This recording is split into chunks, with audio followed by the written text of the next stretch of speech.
The Grex Tritium TS3 Airbrush Combo Kit, the GCK02. A complete kit to get started in one box.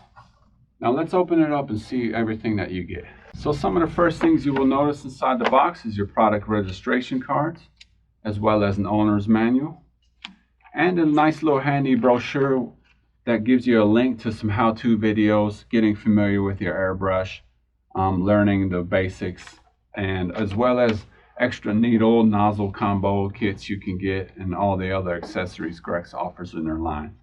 They're very versatile with your new airbrush about getting extra parts for it and accessories. Next thing you will notice on top is a Grex green braided 6-foot air hose, 1/8 to 1/8.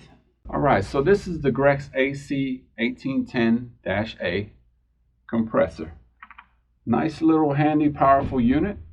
Has a retractable handle, just over 10 pounds, has an on and off switch, air inlet filter, cushion grip feet. This does run on the 115 volt system here in the US. It has a pressure regulator along with an air filter and a moisture trap, and it's a 1/8 fitting on the end. So that will leave me with the airbrush itself. Tritium TS3 airbrush. This comes in a 0.3 millimeter. It also has good Teflon seals. Inside the kit you will notice a nozzle wrench, a quick disconnect valve for your air hose, 3 different size cups, the 7, the 15 with lids, as well as the 30 milliliter glass jar. These are all side feed, which is the main reason for the TS3. It does come with a round protective cap installed, but you can also install the crown cap, which is here in the kit. They are magnetic, so you can just switch them on the back if you prefer.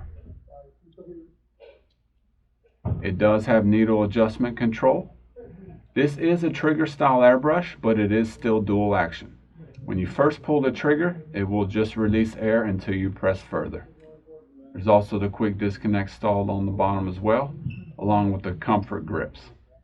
You can adapt these side feed cups on either side as well, depending if you're left or right-handed, wherever you prefer. It's also a 360-degree motion. You can set it where you would like it to be at any angle. I'll go ahead and install one of these cups. Just lock this nut down where you'd like the angle to be, and then it will set it in place. Now let's finish hooking this kit up. First, you just need to install the air hose on the end of your regulator. Then you'll grab your GMAC valve, install it on the other end of your hose, and you're all set. Once the compressor is on and up to pressure, which does cut on at 40 and cuts off around 60, it will keep the air in the line and allows you to pop the airbrush on and off easily, as well as allowing you to adjust the pressure right here on the side. And you're all set. You can rest that here inside the airbrush holder. I will admit it doesn't work as good as it does some of the other models because this is a side feed. So have fun painting and enjoy.